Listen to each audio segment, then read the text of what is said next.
So sometimes factoring trinomials in the form ax squared plus bx plus c is a little bit more complicated because maybe the number a has more than two factors. Like it might be a 10x squared. Well, 1 times 10 is 10 and 2 times 5 is 10. How do you decide which works? And then if c has more than two pairs of factors or more than one pair of factors, that can make it really complicated. So I'm going to show you a systematic way of going about factoring these more complicated trinomials.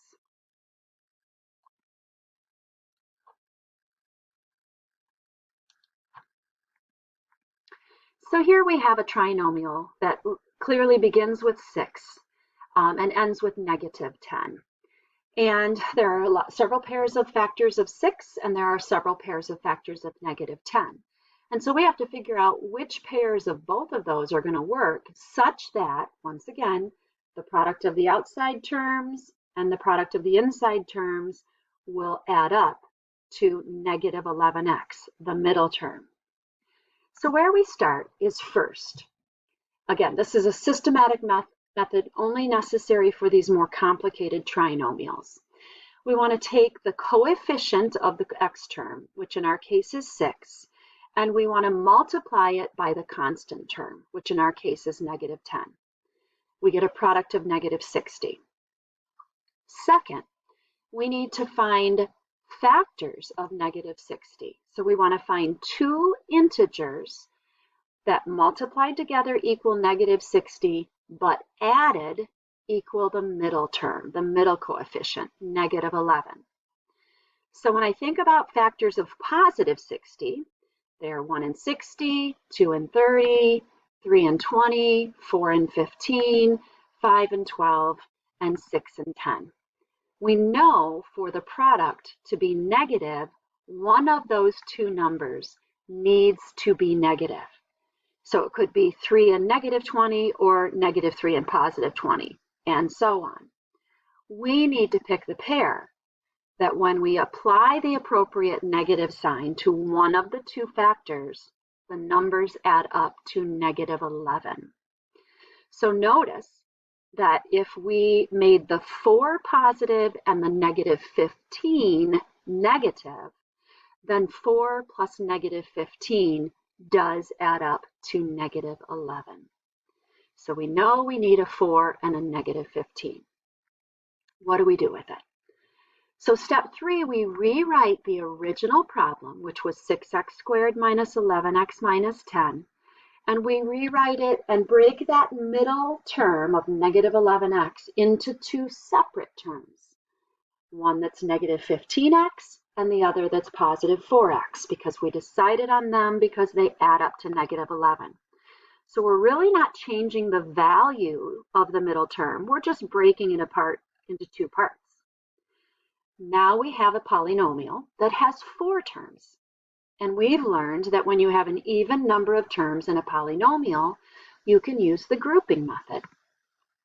So we're going to take the first group of 2 and find the greatest common factor, and take the second group of 2 and find the greatest common factor. So the first group of 2, I can see both 6 and 15, or -15, are divisible by 3. And I can see that they both have an x. Remember, we can only bring out the smallest exponent.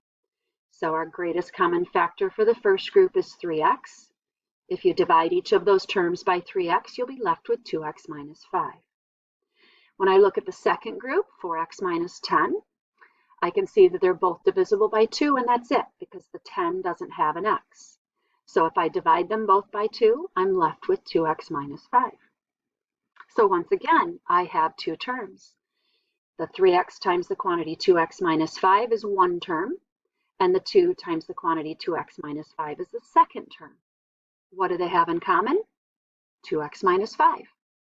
If I divide out that 2x minus 5, those will be eliminated, and I'll be left with the 3x plus 2. You can check it. FOIL it. 3x times 2x is 6x squared. Good. Outside times outside would be 2x times 2, or 4x. Inside times inside would be -5 times 3x, or -15x. And last times last would be negative 5 times 2, or negative 10.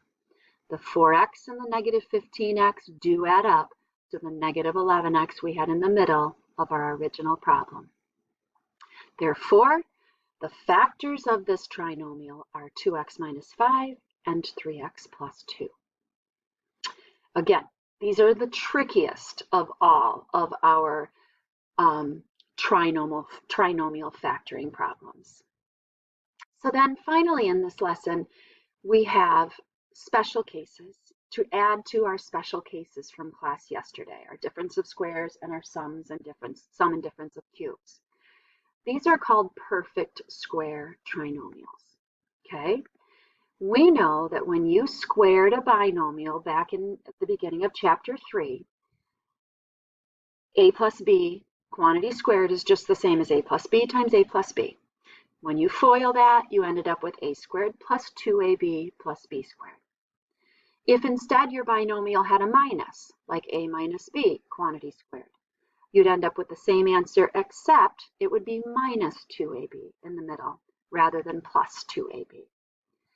So we're going to start today in lesson 2.3 with the trinomial and try to recognize that it is what's called a perfect square trinomial.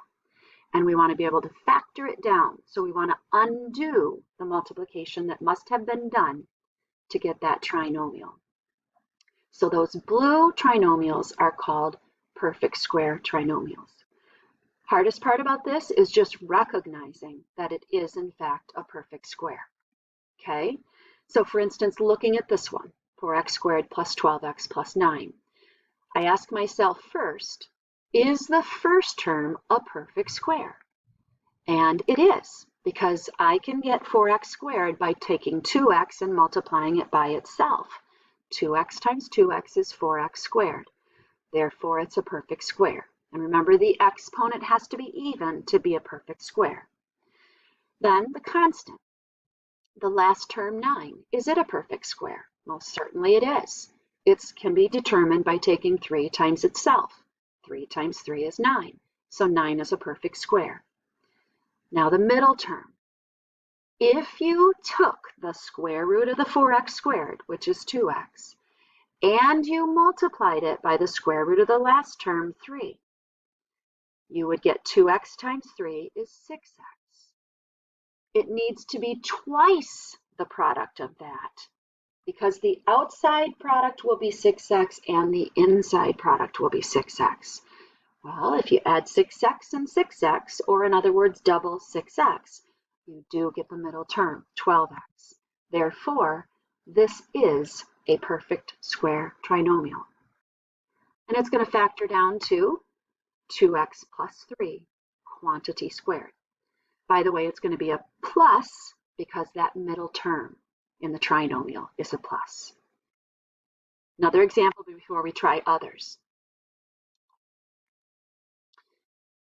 Look at this trinomial and ask, is 9x squared a perfect square? Yep, it's 3x quantity squared. Then ask, is 25 a perfect square? Yeah, it's 5 squared.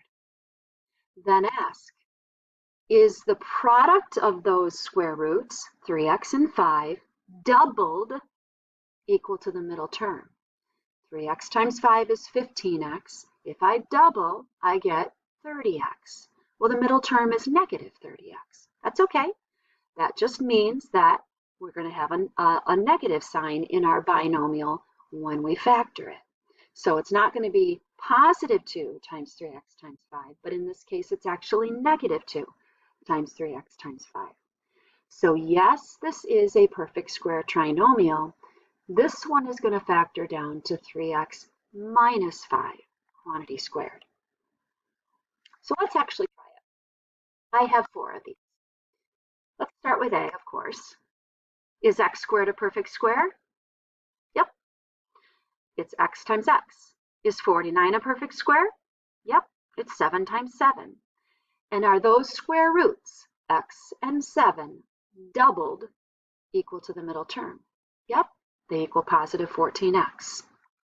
Therefore, it's going to factor down to the square root of the first term plus the square root of the last term, quantity squared. And again, it's going to be a plus because the middle term is a positive 14x.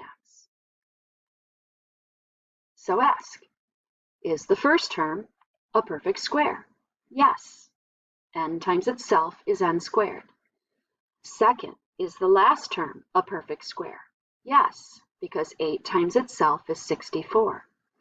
And third, if I multiply those square roots, n and 8, and double them, can I get negative 16? Yes, if I make it negative 2 times n times 8. So yes, this is a perfect square trinomial. So it's going to factor down to a binomial squared. The binomial will be square root of the first term, n, minus square root of the last term, 8, quantity squared. Okay? Now, why don't you pause the video here and try this one on your own. It looks worse than it is. And then come back and revisit and see if what you got matches with what I got. Moving forward, is 36a squared a perfect square? Yeah, it's 6a times 6a. Is 25b squared a perfect square? Yes, it's 5b times 5b. Now ask, if I take that 6a and I multiply it by that 5b, I get 30ab. If I double it, I get 60ab. So it is a perfect square trinomial. And it's going to factor down to 6a plus 5b, quantity squared. Again, pause and try this one on your own, and then come back and check. 16x squared is a perfect square. Its square root is 4x. Y squared is a perfect square. Its square root is y. If you multiply those square roots together, 4x times y and double, making it negative, you can get negative 8xy. Therefore, this will factor down to the square root of the first term, 4x, minus the square root of the last term, y, quantity squared. So to summarize, with all the factoring techniques that we're learning about, we just keep building on top of what we've done before. The first thing we always want to make sure we do is factor out the greatest common factor, if there is one. The second thing we want to do is we want to be able to look at what's left in the parentheses if there was a GCF and identify if it's one of our special cases. Is it a difference of squares, or a difference of cubes, or a sum of cubes, or now possibly a perfect square trinomial? If it is, great. Use that method of factoring that we've learned. If it isn't, then we need to move on to unfoiling or using the grouping method. So for instance, in this case here, I see that the greatest common factor is 3xy. If I factor out a 3xy, I'll be left with xy squared plus 9. That doesn't factor any further. That's not a special case, the xy squared plus 9. If it were a y squared plus 9, it'd be sum of squares, but that's not factorable over the real numbers. Here, we recognize we've got two terms that have something in common, y plus 2. So if you factor out the y plus 2, you'll be left with the x plus 5. That's factorable. Then we're looking for special case. Well, this has only two terms, so it's a special case from lesson 2.1 and 2.2. It's a difference of squares. That factors down to the square root of the first term plus the square root of the last, and then the square root of the first term minus the square root of the last. Remember, they have to be opposites in order for the outside product to cancel the inside product and have no middle term. This one is a sum of cubes. 8x cubed has a cube root of 2x, and 125 has a cube root of 5. These are the trickier ones. So the binomial factor will be 2x plus 5. Then to get the trinomial, remember, we take the first term of our binomial factor and we square it. 2x quantity squared is 4x squared.